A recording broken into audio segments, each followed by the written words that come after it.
ஒரு ரூபாய் செலவில்லாம நீங்க வீட்லயே இதை செஞ்சுக்கலாம். நீங்க ஹாஸ்பிட்டல் போய் செலவு பண்ணணும், நல்ல லட்சக்கணக்கில் நீங்க கொடுக்கணும் அப்படிங்கறதெல்லாம் ஒண்ணுமே இல்லை. இது அந்த காலத்துல நம்மளுடைய முன்னோர்கள் செஞ்சதுதான். ஒண்ணு இல்லைங்க, இந்த வேரை நீங்க இப்படி கொத்துனீங்கன்னா உங்களுக்கு பால் வரும். பாத்தீங்களா, பால் வந்துச்சா? எங்க நம்ம குடிக்கிற பால் மாதிரி அது எப்படி போகுது பாருங்க, சும்மா அப்படியே வலிஞ்சிட்டே இருக்கு. இதனுடைய பாலை இந்த மண்ணை எடுத்து இப்போ இது மேல போட்டுறணும். அப்ப என்ன ஆகும் அப்படின்னா உங்களுக்கு 2 days அல்லது 3 days உங்களுக்கு இது அப்படியே இருக்கும்.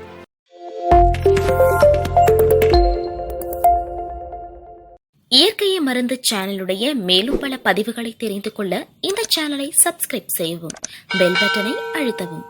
மேலும் மருத்துவரின் ஆலோசனை பெற இந்த வீடியோவில் உள்ள எண்ணிற்கு தொடர்பு கொள்ளவும். இயற்கையை மருந்து நேயர்கள் அனைவருக்கும் வணக்கம். முதல் முறையா நம்மளுடைய சேனலை பாக்குறீங்க அப்படின்னா சப்ஸ்கிரைப் பண்ணுங்க, பக்கம் இருக்கிற பெல் ஐக்கனை கிளிக் பண்ணுங்க. இன்னைக்கு கள்ளி வகைகள்லே அருமையான ஒரு கள்ளியை பத்தி பார்க்க போறோங்க. அது என்ன கள்ளி அப்படின்றத பத்தி தான் பார்க்க போறோம். நான் உட்காந்துட்டு இருக்கிறது பாத்தீங்கன்னா ஃபுல் அண்ட் ஃபுல் கள்ளி வகையை சார்ந்த ஒரு மூலிகை. உங்களுக்கு அழகா தெரியும்னு நினைக்கிறேன். நான் ஜூம் பண்ணி காமிக்க வேண்டியது இல்லைங்க. இது திருகு கள்ளின்னு சொல்லுவோம். அடுத்தது பார்த்தோம் அப்படின்னா சதுர கள்ளின்னு சொல்லுவோம். இந்த மூலிகைக்கு 2 பேர்கள் உண்டுங்க, வேற எதுவுமே பேர் இல்லை. நீங்க குழம்பிக்க கூடாது. நான் சொன்ன இந்த 2 பேர் மட்டும்தான் இதுக்கு. சப்பாத்தி கள்ளி, ஊசி, அதாவது நீண்ட வாக்குல இருக்கும், ஊசி கள்ளி அப்படின்னு சொல்லுவோம். அப்புறம் அதெல்லாம் சப்பாத்தி கள்ளிங்கிறது நாதேரி பழத்துடைய செடிதான்.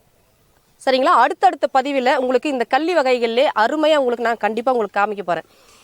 இது என்னென்ன நோய்க்கெல்லாம் பயன்படும், எங்கெல்லாம் வளரும், அதை பத்தி இன்னைக்கு பார்க்க போறோங்க. இது ஒன்றும் இல்லைங்க, நம்மளுக்கு மலை சார்ந்த பகுதிகளில் கண்டிப்பா உங்களுக்கு கிடைக்கும். நீங்க எங்கேயுமே தேடி போக வேண்டியதில்லை.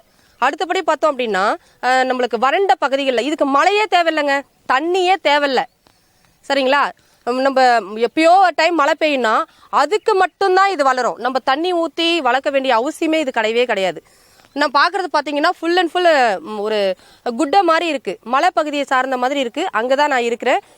அதுக்கு தாங்க இதுக்கு மேக்சிமம் இது என்னென்ன நோய்க்கெல்லாம் பயன்படும் அப்படின்னா ஜாயிண்ட் பெயின், குறிப்பா இது ஜாயிண்ட் பெயினுக்கு தாங்க. அந்த காலத்துல நம்மளுடைய முன்னோர்கள் இந்த கள்ளியை வச்சுதான் அவங்களுடைய வலியெல்லாம் போக்கிக்கினாங்க.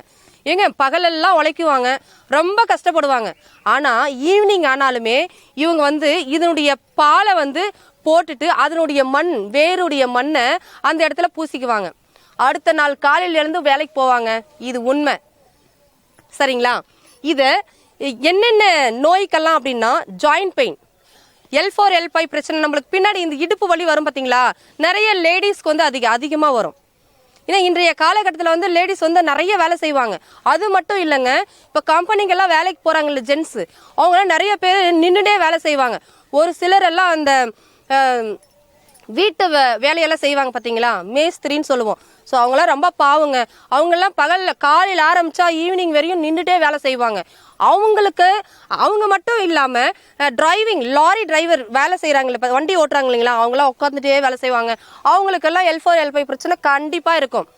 அது மட்டும் இல்லாம மூட்டு தேய்மானம், இந்த ஜாயிண்ட் கால் கீழே பாத்தீங்கன்னா நம்மளுக்கு இந்த இது வரும் இல்லைங்களா, அந்த இடமெல்லாம் பயங்கரமா, சொல்ல போனா ஜாயிண்ட் வலி வருங்க. நான் இதுதான் பிரிச்சு சொல்ல வேண்டியது. ஜாயிண்ட் பெயின் நம்மளுக்கு எங்க இருக்கோ அதுக்கெல்லாம் ஒரு அருமையான மூலிகை தாங்க இதுதாங்க, வேற எதுவுமே இல்லை. உங்களுக்கு அடுத்தடுத்த பதிவில் இந்த மூட்டு வலியை பத்தி கண்டிப்பா நான் உங்களுக்கு போட்டுட்டே இருப்பேன். வீடியோ மிஸ் பண்ணாம பாருங்க. இது எப்படியெல்லாம் யூஸ் பண்றது அப்படின்றத நான் உங்களுக்கு காமிக்கிறேன், வாங்க போலாம். இதுதாங்க அந்த வேர் பாத்தீங்கன்னா உங்களுக்கு ரொம்ப எப்படி சொல்றது, தடிமா பெருசா இருக்கும். சரிங்களா? இதனுடைய வேர் தான் நம்மளுக்கு. அது மட்டும் இல்லாம இப்போ நிறைய பேர் சொல்லுவீங்க, எனக்கு ஆயிலா வேணும் அப்படின்னு சொல்லிட்டுலாம் நிறைய பேர் கேட்பீங்க. ஒன்றும் இல்லைங்க, ஈஸியா 1 ரூபாய் செலவில்லாம நீங்க வீட்லயே இதை செஞ்சுக்கலாம். நீங்க ஹாஸ்பிட்டல் போய் செலவு பண்ணணும், நல்ல லட்சக்கணக்கில் நீங்க கொடுக்கணும் அப்படிங்கறதெல்லாம் ஒண்ணுமே இல்லை. இது அந்த காலத்துல நம்மளுடைய முன்னோர்கள் செஞ்சதுதான், ஈஸியான வீட்டு வைத்தியம். சரிங்களா? புரிஞ்சுக்கோங்க. ஒன்றும் இல்லைங்க, இது இப்ப நீங்க இதை பிச்சாலும் உங்களுக்கு பால் வரும். சரிங்களா? இது ரொம்ப சின்னசா இருக்கு. ஃபுல் அண்ட் ஃபுல் முள்ளுதாங்க. அதுக்கு முன்னாடி இதனுடைய பூ பாருங்க, உங்களுக்கு அழகா தெரியும்னு நினைக்கிறேன்.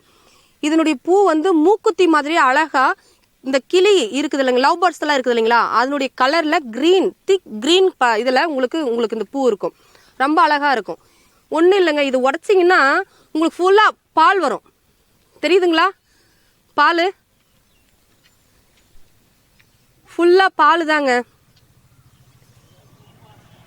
இத எடுத்து நீங்க சமமூலமா இதனுடைய வேரை எடுத்தாலும் சரி, இல்லை இதனுடைய இந்த இலையை எடுத்தாலும் சரி, இதை இலையா கற்றாழை எடுத்தாலும் சரி, எல்லாமே எடுத்து நல்லா நசுக்கி 3 எண்ணெயோட சேர்த்து நீங்க ஆயில் காசணும்.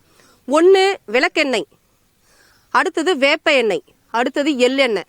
இந்த 3 எண்ணெயையும் எடுத்து இதனுடைய மூலமா இதெல்லாமே எடுத்து அப்படியே உரல்ல போட்டு நசுக்கி அந்த ஆயில்ல போட்டு நல்லா காய்ச்சி உடனே வடிகட்டிட கூடாது. ஒன்று புரிஞ்சுக்கணும், 3 நாள் இல்லை 1 வாரம் நீங்க அப்படியே ஊற போட்டுருங்க. ஒரு சிலர் சொல்லுவாங்க 48 நாள், இன்னும் சூப்பரா வேலை செய்யுங்க. அது ஊறுற அளவுக்கு உங்களுக்கு நல்ல எசன்ஸ் அதில் இறங்கி உங்களுக்கு நல்ல ரிசல்ட் கொடுக்கும்னு நான் சொல்றேன். ஸோ ₹1 செலவில்லாம நீங்க இதை செய்ய போறீங்களா, இல்ல நீங்க அப்போதைக்கு அந்த வழியை வந்து தீர்வுக்கு காண போறீங்களா, நீங்க எதை செய்யறீங்கன்றது உங்கள் சாய்ஸ். சரிங்க, இப்போ இந்த வேர் பகுதியை இதுல இருந்து பால் வர்றதை நான் உங்களுக்கு காமிக்கிறேன். ஒன்றும் இல்லைங்க, இந்த வேரை வந்து நீங்க இப்படி கொத்துனீங்கன்னா உங்களுக்கு பால் வரும். பாத்தீங்களா? பால் வந்துச்சா? எங்க நம்ம குடிக்கிற பால் மாதிரி அது எப்படி போகுது பாருங்க, சும்மா அப்படியே வலிஞ்சிட்டே இருக்கு. இதனுடைய பாலை எடுத்து நம்ம ஸ்கின்ல தடவிடணும். உங்களுக்கு நான் லைவா உங்களுக்கு காமிக்கிறேன். தடவிட்டு இது வேர் மண் இருக்குது பாத்தீங்களா, இந்த மண்ணை எடுத்து அது மேல அப்படியே அப்ளை பண்ணி விட்டுறணும். விட்டுட்டீங்கன்னா உங்களுக்கு அது எத்தனை நாள் இருக்குதோ விட்டுடுங்க. இத்தனை நாள் தான் நான் சொல்ல மாட்டேன். ஒரு சிலருக்கு 2 நாள் இருக்கும், ஒரு சிலர் 3 நாள் இருக்கும். விட்டுட்டீங்க இது இந்த மாதிரி தொடர்ந்து வாரத்துல 2 டைம் நீங்க போட்டுட்டு வந்தீங்க அப்படின்னா உங்களுக்கு வலியே இருக்காதுங்க. நீங்க அந்த மாதிரி செய்யுங்க. வாங்க இது எப்படி போறதுன்னு உங்களுக்கு காமிக்கிறேன். போல சரிங்களா? என்னுடைய கால் பாத்தீங்கன்னா உங்களுக்கு தெரியும், ஜூம் பண்ணுங்க. இந்த இடம் வந்து எனக்கு ப்ராப்ளம், சரிங்களா? இது வந்து வீக்கமாயிருக்கு. இப்போ இந்த இடத்துல நான் உங்களுக்கு காமிக்கிறேன். இதனுடைய பாலை எடுத்து இப்போ அப்ளை பண்ணிக்கணும்.